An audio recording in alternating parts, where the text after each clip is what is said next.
At nightfall, these vehicles come out of the shadows. They're part of a new sector of the population, people who have no address but are not homeless. Their home is their vehicle. 40% of them have a job, a proportion that's on the rise. Among them is Danielle, 46 years old, and her daughter, who was too ashamed to speak to the camera.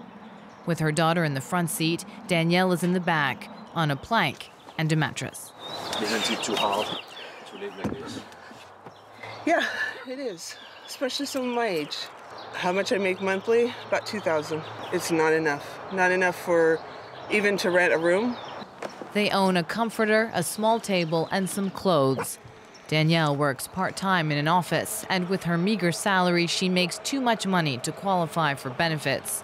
In hopes of a better future, she invests her money in tuition and saves on housing.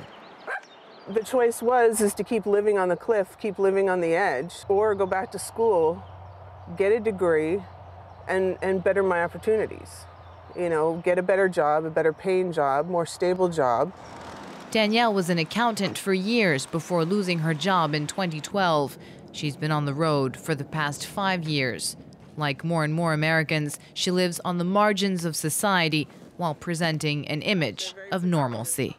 If you saw me on the street, would you think that I was homeless? No.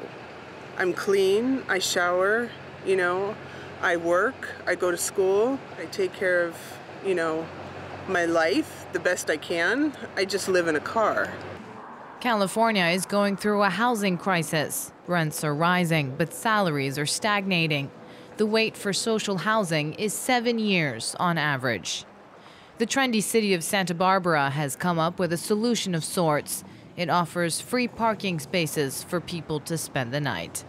Santa Barbara has many programs to house people. The population and the need for such programs outweighs the supply. Dale Murnane lived in a rented house until a tragic event changed everything. A deadly mudslide devastated her neighborhood and her home 6 months ago. It's despicable.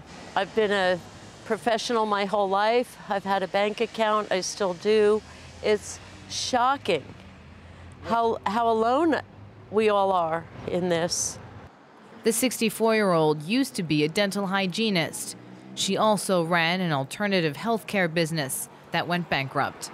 I feel catapulted out of the world that I lived in and surviving well with a lot of peace in my heart, but with no direction. This is a super comfy bed, no complaints. I'm at home here, having a small home again. I get very peaceful and happy, but I don't see it yet.